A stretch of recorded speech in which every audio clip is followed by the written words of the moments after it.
केंद्र सरकार द्वारा पंजाब च जरूरतमंद लोकां लई भेजे गए राशन नूं लै के बीजेपी लीडर द्वारा सरकार दे विधायकां ते सवालिया निशान खड़े करते हुए राशन घोटाले दा आरोप लगाया।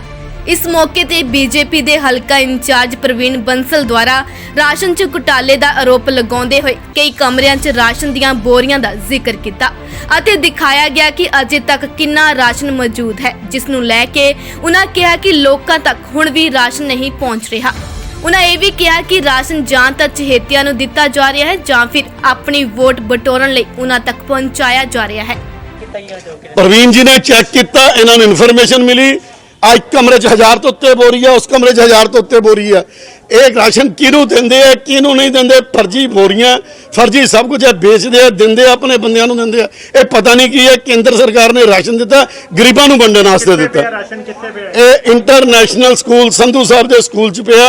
संधू साहब का पूरा नाम की है? मैनू पूरा नाम नहीं पता, काउंसलर ने इत्थे दे इन्हां दे विच काउंसलर है और उन्होंने कांग्रेस के काउंसलर है और इत्थे पिया। ये कहंदे MLA साहब ने इत्थे राशन भेजिया पांडे जी ने। प्रवीण जी ने इंक्वायरी की है। प्रवीण जी मैं तो बीजेपी दफ्तर बैठा सी, उन्होंने टेलीफोन किया कि मैं प्रेस लैके पहुंच रहा उत्थे।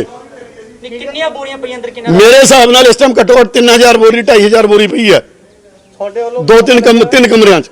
इस मौके लुधियाना के बीजेपी प्रधान पुष्पिंदर ने कहा कि केंद्र सरकार द्वारा भेजिया राशन जरूरतमंदों तक नहीं पहुंचाया जा रहा।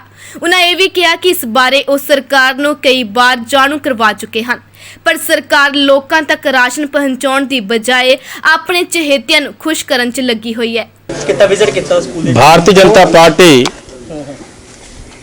देश के अंदर किसी तरह की भी जी बेनीफिशरी स्कीम है वो लोड़वंद तक पहुँचे, ये वास्ते आदरणीय मोदी साहब जिथे पूरा तंत्र काम करता है उहदे नाल नाल संगठन के लोग भी चिंता करते हैं। जदों लॉकडाउन लग्या सी तो हर एक कोल अन्न पहुँचे, सरकार ने अन्न पहुँचाया नहीं पहुँचाया पंजाब सरकार ने अलग गल सी, लेकिन भारतीय जनता पार्टी का एक ही कार्यकर्ता इस गल की चिंता कर रहा सी कि कोई आदमी भुखा ना सोवे और असीं सब लोग लगे।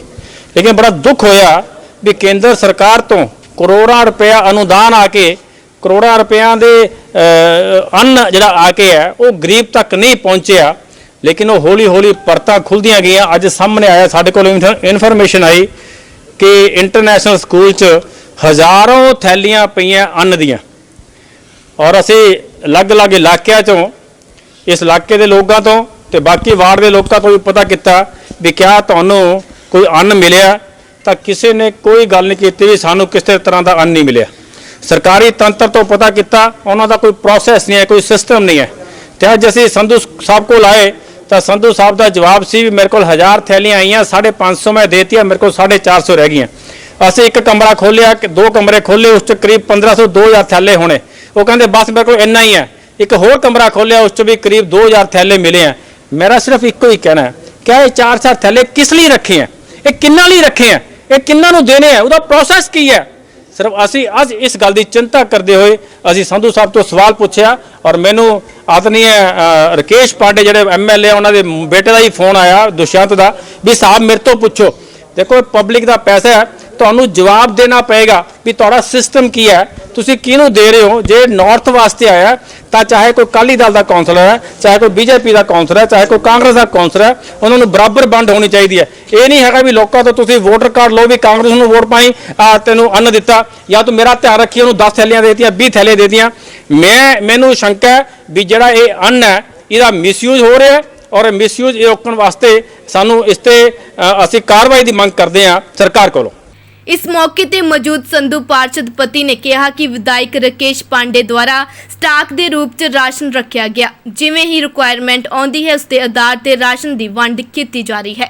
देखो ये सरकार का राशन है, सरकार का राशन है। मानयोग MLA साहब का ये MLA साहब का अधिकार खेतर है। MLA साहब ने जिन्हों जिमें जिमें कहा उवें उवें उसी डिस्ट्रीब्यूशन की गई है जो सानू सरकार वालों हदायत हुई है।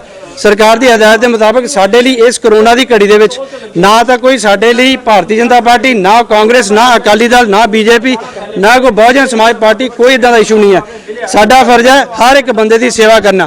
कंटीन्यूसली असी नॉर्थ के जिन्ने भी सारे कौंसलर साथी और जेडे हारे जिते सारे ਅਸੀਂ ਪਰਿਵਾਰ ਦੇ ਮੈਂਬਰ ਆ। ਸਿਰਫ ਇਹ ਇੱਕ ਕਾਉਂਸਲਰਾਂ ਦੇ ਵਿੱਚ ਇੱਕ ਵਖਵਾ ਪਾਉਣ ਦੀ ਕੋਸ਼ਿਸ਼ ਕੀਤੀ ਗਈ ਹੈ।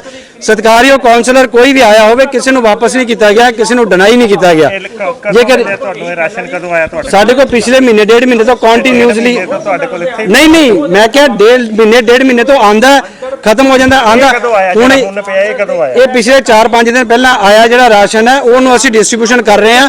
ਪਿਛਲਾ ਤਕਰੀਬਨ 10-12 ਹਜ਼ਾਰ ਥੈਲਾ ਜਿਹੜਾ ਸਾਡੇ ਕੋਲੇ ਆਇਆ, ਉਹਦੀ ਅਸੀਂ ਡਿਸਟ੍ਰੀਬਿਊਸ਼ਨ ਕੀਤੀ ਹੈ।